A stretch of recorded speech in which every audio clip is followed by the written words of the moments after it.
Well, back home, new terror laws were set to give authorities the power to jail journalists for disclosing any details about controlled operations carried out by the Australian Federal Police.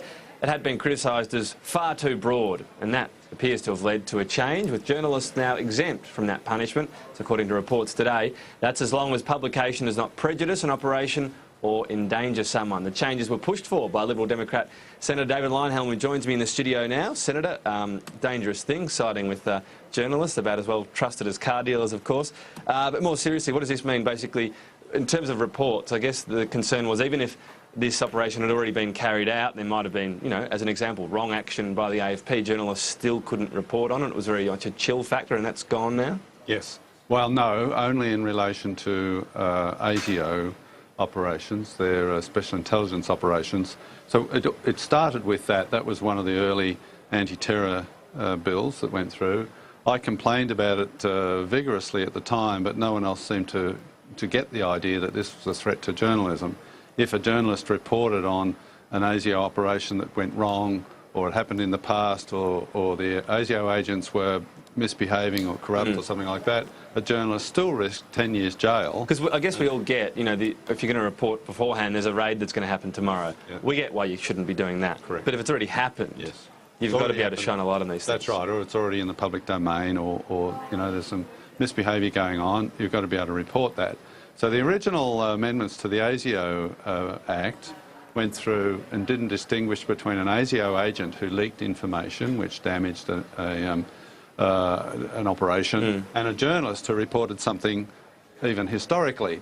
So I railed about that at the time. Nobody took me seriously. But it got referred. There was a bit of complaint then coming from the media after the event. The Attorney-General referred that to Roger Giles, who was the Independent National Security Legislation Monitor, and he came back and remarkably agreed with me. He said, it's gone too far, this is not appropriate. So the Attorney-General then said, OK, we'll modify the law in accordance with what Mr Giles said should be the case. But that still left two other instances where the same provisions applied. One is both in relation to the AFP. So I took them up. Now, by that stage, Roger Giles was no longer in the job or was moving on or something like that. And so you had to basically negotiate then to get this in. Yes. All right. Yeah. A good win for accountability. A couple of other issues I can. The government seems to have already abandoned its plans on this omnibus savings bill. Are you surprised how quickly the white flag was put up? No, I'm not surprised. Unfortunately, the crossbench is infested with people who are quite happy to cut tax but not cut spending as well. So they seem to think money just falls out of the sky. So it was the reality for the government, just basically. The reality of it. The government is really going to have to go back to back to basics. You know, where can we save money? Yeah. I did an announcement yesterday, a PBO costing, which showed there are plenty of ways in which they can save money without touching the sensitive areas of welfare and health. Okay, and just finally, wicked camper vans are being banned in Queensland. I know you had you have a view on freedom of speech. ACT.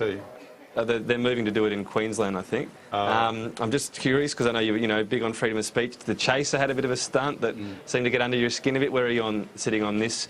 Should it be up to each slogan is assessed on its merits? Or? Yes, absolutely. I mean, free speech doesn't mean you have to approve of what somebody is saying.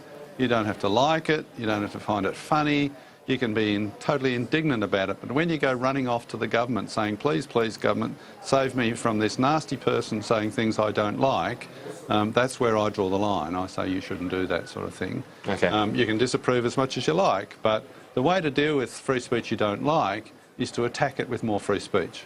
David Leyonhjelm, thanks for your time this morning on Sky.